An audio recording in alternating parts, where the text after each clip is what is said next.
보카치오, 그는 어떤 인물인가?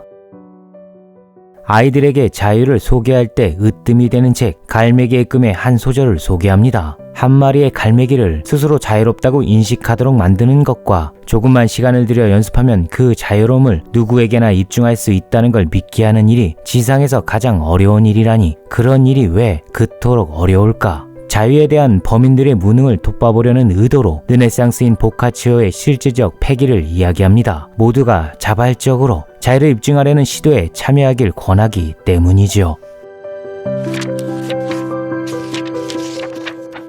1313년 피렌체 부근 체르탈토에서 보카치오는 태어납니다. 페트라르카보다 9살 적었고 단테가 죽기 8년 전이었으니 르네상스 인문주의가 이탈리아 곳곳에 번지던 시기였죠. 자유를 향한 인간의 배짱이 무르익던 시간이기도 합니다. 보카치오는 사생아였죠. 그러나 총명한 보카치오를 아버지는 아꼈습니다. 신분의식의 유연함도 르네상스의 한 특징이죠. 아버지는 무역업자 겸 피렌체의 유명한 금융업자였던 탓에 외국에 자주 다닌 덕에 보카치오의 어머니를 파리에서 만났다고 전해집니다. 확실하진 않죠. 보카치오와 단테와 페트라르카의 기록들은 사실과 허구가 혼합된 소설 같습니다. 인간을 사물의 차원으로 다루려는 경험주의를 그들이 경멸했기 때문이죠. 아름다움은 환상적이기에 삶 또한 그 기준에 맞게 기록돼야 한다고 르네상스인들은 믿었습니다. 예컨대 보카치오의 어머니는 재봉사였는데 귀족 출신 미망이었다는 가짜 기록이 남아있죠. 보카치오가 언어로 존재의 옷을 짰듯 아리아드네처럼 그의 어머니도 현상의 옷을 짜는 귀한 존재라는 의미를 보태기 위해서입니다. 실제로 파리에서 유년 시절을 보낸 동안 보카치오는 마치 어머니가 옷감으로 아름다운 옷을 주저하듯 언어라는 시를 펜이라는 바늘에 깨어 문학이란 작품을 짓는 법을 익히지요. 안타깝게도 어머니는 일찍 세상과 작별합니다. 보카치오는 피렌체에 있는 아버지 곁으로 가지요. 파리에서 익힌 실력으로 시를 쓰기 시작합니다. 마침 단테가 개척한 시인의 영광이 이탈리아를 넘어 온 유럽에 자리잡기 시작한 때라 보카치오의 시작은 헛된 시도는 아니었지요. 그러나 사업가 아버지는 보카치오의 문학적 재능을 인정하지 않았고 나폴리로 보내 은행 일을 시킵니다. 1326년 그의 나이 13살 때 일이죠. 역설적이에도 실용적인 목적으로 가게 된 나폴리는 보카치오에게 실용과 완벽하게 반대되는 시적 재능을 키우는 발판이 됩니다. 그리스 로마 때부터 이어온 풍요롭고 환상적인 일상 덕분이죠. 그에게 나폴리는 제2의 고향이 됩니다. 오늘날까지도 문학과 예술이 어떻게 세계의 독종 자본에 저항할 수 있는지 나폴리보다 극명하게 보여주는 사례는 드물죠. 그곳은 여태 시처럼 천편일률적인 문화에 저항합니다. 빌딩 숲이 자리할 곳이 없고 표준화된 프랜차이즈 상점도 드물죠. 외국인이 많은 도시지만 포용적입니다. 시인이 제 시를 최고의 작품으로 여기듯 나폴리 사람들은 나폴리와 사랑에 빠져 살죠. 왜 그런가? 나폴리는 열린 항구의 도시이자 열린 내륙의 도시입니다. 육지와 바다가 전부 개방돼 있죠. 이 개방성이 나폴리를 고유한 도시로 주저한 힘입니다. 모든 감각까지 열려있죠. 세계에 자랑할 만한 문화유산을 소유했기에 시각이 열리고 칸초네라 불리는 프랑스 샹송의 모토에 단 노래에 청각이 열리며 마르게리타 피자와 같은 음식으로 미각이 열리고 좋은 날씨와 물, 불, 흙, 공기의 탁월함으로 촉각이 열리며 캐캐 묵은 도시의 역사적 냄새로 후각까지 열립니다. 그 특유의 개방 탓에 비잔틴, 프랑스, 스페인, 오스트리아의 통치를 받았으나 슬픔까지도 시적인 도시로 변화시켜버린 것이 나폴리죠. 시인의 자유를 사랑한 보카치오는 이 나폴리의 생기 넘치는 문화와 정서에 반합니다. 사업 공부를 포기할 수밖에 없는 처지가 되죠. 아버지가 싫어했던 문학에 더 깊이 빠져듭니다. 단테와 페트라르카처럼 보카치오도 베르길리우스를 깃발 삼아 시를 쓰죠. 청춘 시절 그가 남긴 작품들은 거의가 나폴리에서 썼습니다. 철학, 정치, 윤리 등의 요소가 풍부한 페트라르카와 달리 보카치오는 전적으로 시적이며 예술적인 성격을 지녔던 이유도 그가 나폴리를 고향으로 여겼기 때문이죠. 나폴리는 대중이 생기놓게 살아 있습니다. 보카치오가 단테가 정립한 청신체 작품을 모방했으나 대중성을 풍부하게 보강한 이유도 이와 같죠. 나폴리인들은 누구나 시를 곁에 두고 삽니다. 문학을 소수의 전유물로 전락시키길 거부한 것이죠. 이는 보카치오가 민중문학이라 불리는 미학의 정치성에 대해 눈을 떴다는 뜻이기도 합니다. 민중의 감수성이 열리면 생산성을 늘리기 위해 개발되는 표준화의 폭고, 즉 모두가 같아지는 세상을 견지할 수 있죠. 이 열린 감각 속에서 자유는 존재의 제일 목적으로 수립될 수 있습니다.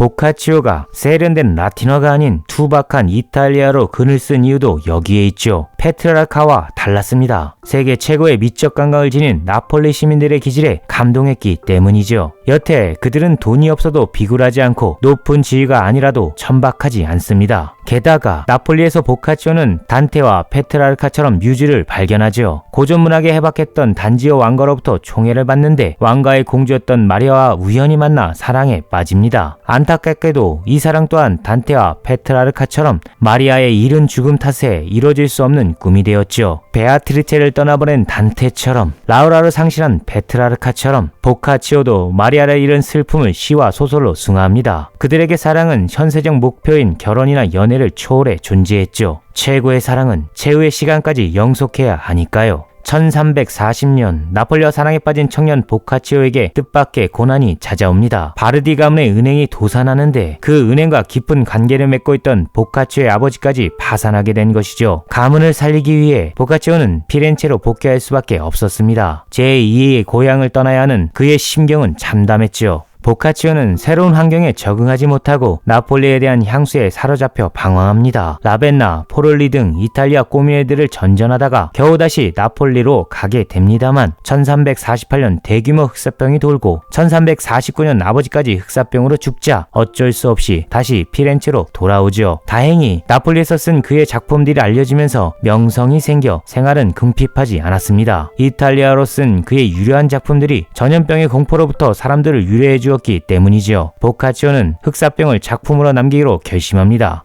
비극적인 사실을 담은 슬픔의 비가가 아니라 나폴리 사람들처럼 인투 넘치는 자유의 긍지로 풍자소설을 남기기로 하죠. 그 작품이 보카치오의 대표작 데카메론입니다. 흑사병을 소재로 삼았으나 웃지 않고 읽을 수 없는 작품을 남긴 자신감으로 충만한 보카치오와 같은 기질은 훗날 피렌체 르네상스 전성기를 이끈 기베르티는 이렇게 남기죠. 이 세상의 모든 것을 배운 자는 타국에 있어도 결코 이방인이 아니다. 재산을 빼앗기고 친구가 없어도 그는 온 도시의 시민이며 두려움 없이 운명을 경멸할 수 있다. 배움이 단단하기만 하면 운명 앞에서 두둑한 배짱을 부릴 수 있습니다. 자유에 대한 열망을 움츠리지 않을 수 있죠. 보카치오가 흑사병 이후 더욱더 열정적으로 여러 도시의 외교관으로 활동하면서 즉각적 반응만을 염두에 둔 무기력한 삶을 고발하는 문학의 전도사가 된 이유입니다. 1362년 초로의 나이가 된 보카치오는 지오반나 왕녀의 초청으로 다시 그리운 나폴리에 갑니다. 들뜬 마음과 높은 기대를 품었지요. 그러나 크게 실망하고는 6개월도 못돼 떠납니다. 흑사병의 어둠은 나폴리까지 타락시켰지요. 보카치오는 페트라르카의 초청으로 베나치오로 가서 오랫동안 안정된 생활을 누렸습니다만 나폴리에 대한 미련을 버릴 수 없었습니다.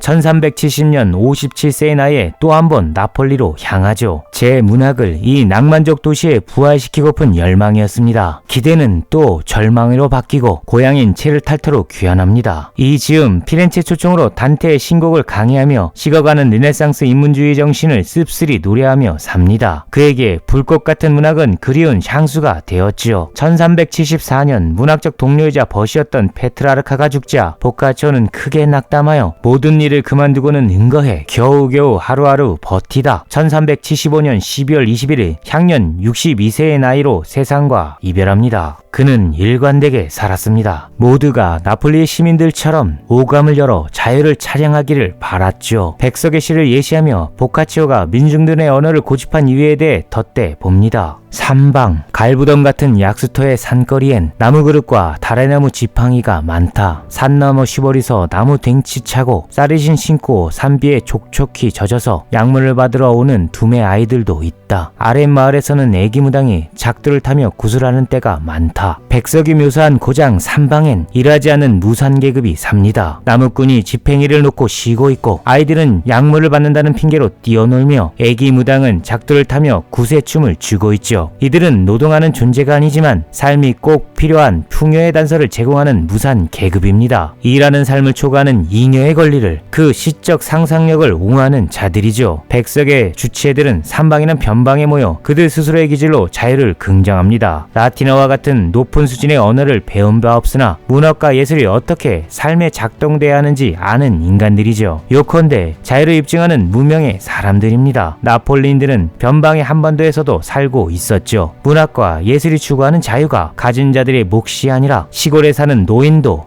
변방에 사는 꼬마도, 심지어 주술을 업으로 삼아야 하는 무당에게도 작동할 수 있다는 가능성을 그들은 현시합니다. 보카치오는 백성과 마찬가지로 이들의 편에서 이들의 언어로 누구에게나 허가된 자유를 입증할 권리를 주장했죠. 이 관점에서 갈매기의 꿈을 재차 읽어봅니다. 한 마리의 갈매기를 스스로 자유롭다고 인식하도록 만드는 것과 조금만 시간을 들여 연습하면 그 자유로움을 누구에게나 입증할 수 있다는 걸 믿게 하는 일이 지상에서 가장 어려운 일이라니, 그런 일이 왜 그토록 어려울까? 프롬의 말 따나 우리는 자유로부터 도피하는 데 익숙합니다. 그러나 조금만 시간을 들여 연습하면 자유를 입증하는 길은 고되지 않죠. 다만 변화를 두려워하지 않는 한 줌의 용기와 자유에 익숙해지기 위한 약간의 그리움이 필요할 뿐입니다. 세상의 흐름에 맞춰 삶을 의지하는 것은 자유에 대한 모독이자 제 자신에 대한 기만입니다. 예속을 부끄러워하는 정직함으로부터 자유에 대한 숙련은 시작되죠. 백석의 시를 곁에 두고 유려한 나폴리 수트를 맞춰입고 카프리성을 보며 깐초네를 들을 수 있을 때 삶을 생생하게 살아야 할 해안과 접선할 수 있겠지요. 노동의 현장에서 복복에 살아가는 자신에게 고운 선물을 하나 선사했으면 좋겠습니다. 저 솔직한 데카메론을 양재에서 꺼내 읽기를 추천합니다. 야속한 세상에도 자유의 춤을 배울 겨를이 잔존하길 빌며